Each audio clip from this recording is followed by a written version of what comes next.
안녕하세요. 제 사연을 보내게 되었는데 먼저 저희 부부는 결혼을 준비할 때부터 아이 계획도 함께 세웠을 정도로 아이를 손꼽아 기다리고 있었어요. 워낙 저와 남편 둘 다 아이를 좋아하기도 했었고 저희 어릴 적 꿈이 아이 3명 낳기, 따뜻한 엄마가 되는 것이었거든요. 저희 어릴 적 꿈이 왜 그랬던 것인지 지금 생각해보면 저희 부모님의 영향이 없지 않아 있었던 것 같아요. 저희 부모님은 저와 남동생에게 넘치는 사랑을 주셨고 그래서인지 저희 남매는 사랑을 많이 받고 자란 티가 난다는 말을 항상 들어왔었어요. 많은 사랑을 주시면서도 사람은 댐댐이가 중요하다는 말을 하면서 가정교육과 일성교육에 대해 신경을 많이 써주셨어요. 그렇다 보니 학창 시절에도 사회생활을 할 때에도 항상 사람들 중심에 서 있었고 인기가 많았던 것 같아요. 어쨌든 그렇게 자라오다 보니 저희 남편은 좋은 남편, 좋은 아빠가 될 것 같은 남자를 만나서 빨리 결혼하여 아이를 낳는 거였죠.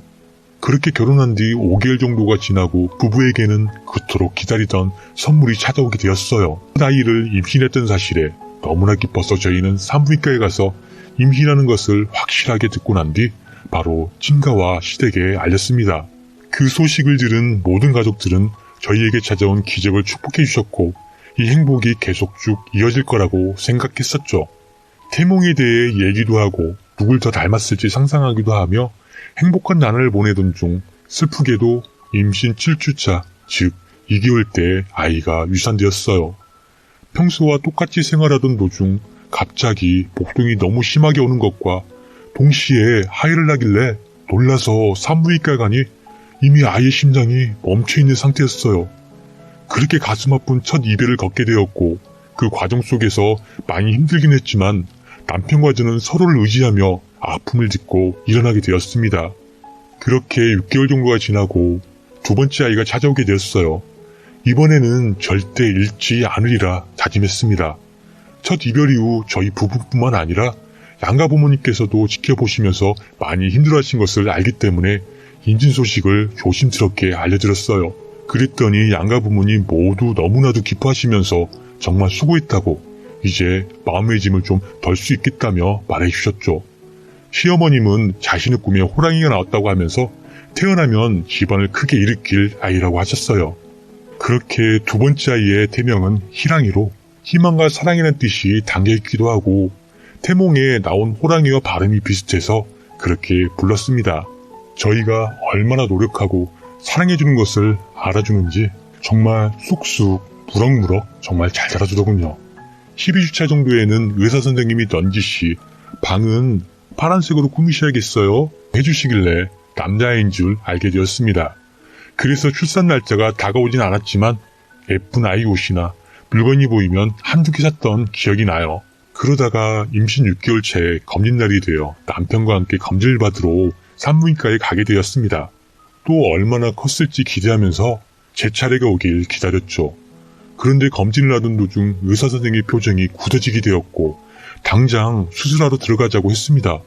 알고 보니 희랑이의 심장소리가 들리지 않았던 것을 선생님이 알아채고는 곧바로 조치를 취하게 된 것이었죠. 전과 달리 복통과 출혈이 전혀 없었기 때문에 저는 유산일 거라고 상상도 하지 못했습니다. 뱃속에서 이미 아이가 많이 커져 있던 상황이었기 때문에 아이를 낳는 것과 거의 비슷하더라고요. 그래서 수술 후 회복을 위해 많이 노력했고 제 주변 사람들도 많이 걱정해주면서 저를 많이 배려해주더군요. 그런데 유산 후 첫 생리를 하는데 생리통이 너무 심하기도 하고 생리량이 예전보다 많아졌길래 당황했지만 다음 생리 때는 괜찮아지더군요. 그리고 산부인과에서도 수술을 깔끔하게 잘 되었다고 하기도 하고 인터넷에서 찾아보니 수술 후 이런 경우가 간혹 있다고 하길래 크게 걱정하지는 않았어요. 솔직히 말하면 두 번째 유산을 겪게 된 후 많이 힘들었던 것 같아요. 좀 많이 지쳐있던 상태였고 우울감이 심해지다 보니 이런 증상에 대해 신경 쓸 겨를도 없었죠. 그러다 이러면 제가 정말 죽을 것 같아서 정신을 차리고 건강을 회복하기 위해 다시 일어서기 시작했습니다. 그렇게 1년간의 제가 노력을 하니까 서서히 괜찮아지기 시작했고 그때부터 남편과 여행도 많이 다녔어요. 유산을 겪은 후 총 2년이라는 시간이 지난 뒤 저희는 다시 아이 계획을 세워보자는 이야기가 나오게 되었어요.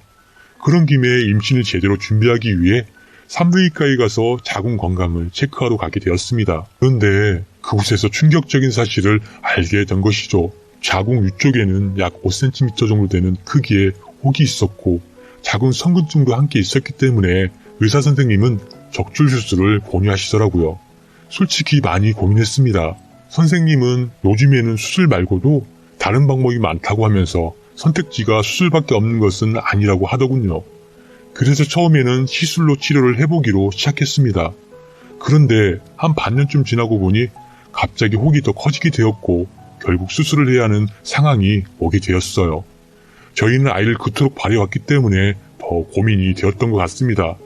하지만 남편은 저만 있어도 된다고 아이는 필요 없다고 하며 저를 다독여줬습니다. 그런데 그런 남편이 수술 후 2년 정도 지나고 나니 변하기 시작했습니다. 옛날에는 항상 저만 있어도 된다고 하면서 회사 끝나면 친구들도 만나지 않고 저와 함께 있던 남편은 점점 외출을 하는 일이 늘어났어요. 솔직히 결혼하고 시간이 많이 지내왔던 시기이기 때문에 권태기인가라는 생각이 들어서 이틀을 조금만 참으면 남편이 다시 돌아올 거라고 생각했습니다. 항상 모든 부부가 신혼 때처럼 살 수 있는 것은 아니니까요. 그런데 참다 보니 시간이 지나도 변하지 않더라고요. 그래서 하루는 주말에 남편이 친구를 만나고 오겠다고 하길래 조심스럽게 말을 꺼내보았습니다. 남편, 오늘 나가지 말고 같이 있는 거 어때? 라고 했더니 갑자기 짜증을 확 내는 겁니다. 아 진짜 넌 맨날 나랑 붙어있잖아. 왜 이렇게 바라는 게 많아? 아니 우리 같이 있는 거 부족한 것 같아서 짜증나게 말 더하게 만들지 마. 이런 식으로 계속 말하는 남편에게 저도 조금씩 열받기 시작했고 결국 저희는 말싸움으로 번지게 되었어요. 그런데 문제는 남편이 저에게 말실수를 했다는 거죠. 내가 친구 좀 만나고 오겠다는데 왜 이렇게 난리를 치고 그래? 얘도 못 낳는 게 말이야 왜 이렇게 훈계질이야? 뭐 얘를 못 낳는 게? 이 한마디가 저에게 비수가 되어서 꽂히더군요. 남편도 말해놓고 아차했는지 그러니까 왜 건들고 그래? 라고 하면서 그날은 나가지 않았고 며칠간 저희 사이는 냉랭했습니다. 그때부터 이 남자는 권태기가 아니라 저에게 마음이 떠난 것이구나 라는 것을 알고 도대체 뭐 때문인지 남편을 의심하게 되었습니다.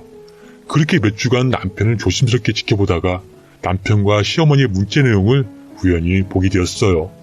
그걸 보고 정말 기가 막혔습니다.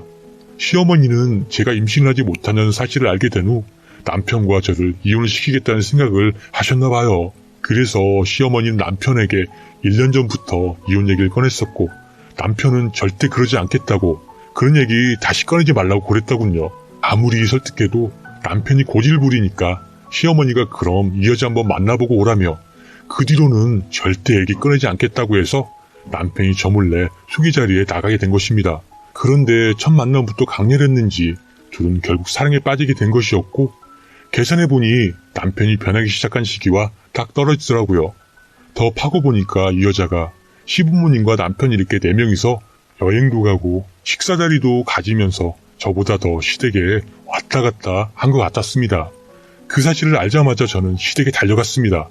시댁에 가니 시어머니가 당황한 표정을 지으면서 문을 여시더라고요. 들어오라고는 하지 않으시고 여긴 갑자기 왜 왔니? 라고 하길래 갑자기 촉이 와서 시어머니 밀치고 집 안으로 들어갔습니다. 와, 그런데 그 안에는 남편의 내연녀가 앉아 있었습니다. 시어머니와 내연녀 둘이서 식사를 하고 있었던 것이었죠. 그 여자는 제가 누구인지 이미 알고 있는 듯 싶었습니다. 그래서도 모른 척하고 물었어요. 어머니, 이 여자 누구예요? 제가 모를 거라고 생각했는지 앞동 아가씨라고 하더군요. 그래서 식탁 앞으로 걸어가서 식탁 위에 있던 그릇들을 전부 바닥으로 쓸어버렸습니다. 그랬더니 시어머니랑 그 여자 놀라서 저를 바라보고 있더라고요. 다시 말해보세요. 앞동 아가씨라고요? 아가 왜 그래? 앞동 아가씨라니까? 계속 거짓말하는 시어머니에게 너무 화가 나서 거실로 걸어가 TV를 잡고 바닥으로 던지고 손이 잡히는 걸 모두 던져버렸습니다. 그 여자는 제가 난리를 치는 와중에 남편에게 전화를 걸고 시어머니는 제가 난리를 더 이상 못 피도록 붙잡고 있었지만 화가 난 제 힘을 이기지 못하고 뿌리치자 바닥에 낚아 떨어지더라고요.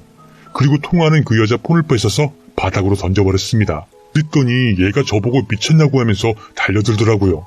그래서 제가 넌 닥치라고 소리 지르곤 어머니에게 말을 걸었습니다. 제가 모를 줄 알았어요? 정말 장난하세요? 다시 물어볼게요. 이 여자 누구예요? 라고 했더니 그제서야 시어머니 술술 불더라고요. 근데 그 옆에서 이 미친년이 쭈그리고 있어도 가만히 안 둘 판인데 이것이 제 화를 더 돋게 만들더군요. 뭔데 여기 와서 행패야? 꺼져. 애도 못 낳는다며 고장난 몸 어디다 쓰려고 하니? 그래서 2년 입 한 대 갈구고 머리채 잡았습니다. 그리고 바닥으로 내동댕이 친 뒤 그년한테 침 한번 태 하고 뱉어줬어요. 그래 내년은 자궁 건강해서 참 좋겠다. 건강 몸뚱아리 그동안 내 남편이랑 굴렸냐?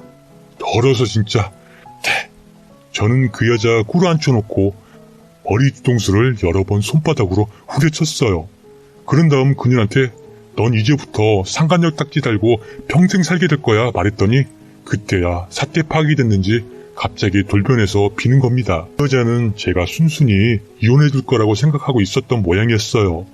어림도 없는 소리죠. 제가 절대로 이혼 안 하고 상간녀 딱지까지 붙여준다고 하니까 울기 시작하더라고요. 아무리 울고 매달려 사과해도 제가 받아주지 않자 저한테는 안 되겠는지 포기하고 분했는지 시어머니한테 매달리면서 쌍욕을 날렸어요. 그러자 시어머니 당황해서 저에게 자기가 잘못했다고 무릎까지 꿇고 빌더군요. 내가 손주 욕심에 귀한 내 며느리 쫓아서 이혼시키고 못된 거 며느리 삼을 뻔했네. 미안하다. 이 시애미 용서해라 그러더군요. 이 둘이 번갈아 가면서 저에게 매달렸지만 둘 다 뿌리치고 나와서 아무 생각도 들지 않아서 무작정 그냥 친정집에 갔습니다. 그렇게 친정집으로 차를 몰고 갔는데 산책을 가려고 밖으로 나오는 엄마를 보자마자 갑자기 긴장이 확 풀렸습니다. 저는 순간 현관문 앞에서 주저앉게 되었고 엄마는 왜 그런 거냐며 서둘러 저를 집으로 들어가자고 했어요. 없어 몰랐는데 식탁 위에 있던 그릇들이 떨어지면서 깨진 조각들이 제 발에 박혀 피는 철철 나고 있었고 제 힘을 감당하지 못할 정도로 써서 그런지 온몸이 몽이더군요.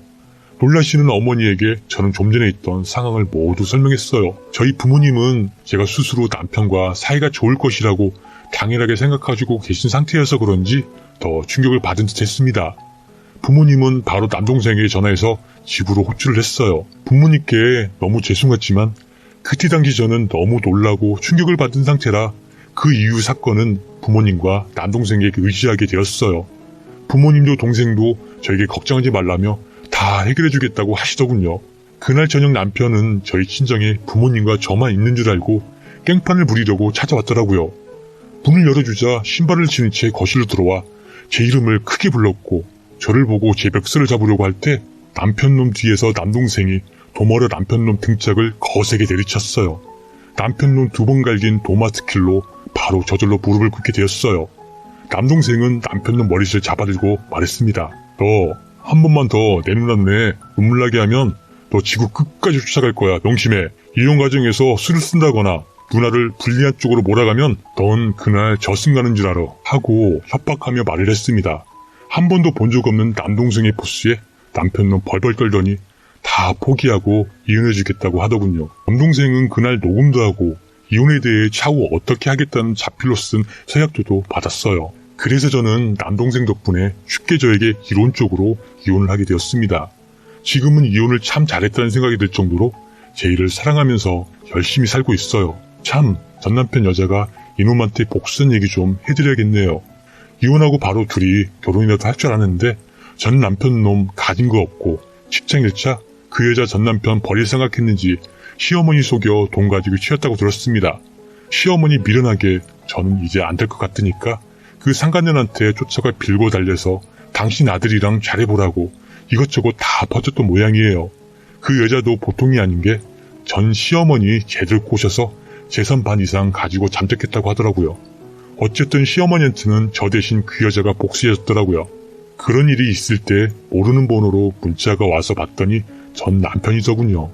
어이가 없어서 시원하게 욕 한번 박아주고 차단해버렸습니다. 사연은 여기까지였습니다. 구독과 좋아요, 알림 설정 부탁드리겠습니다.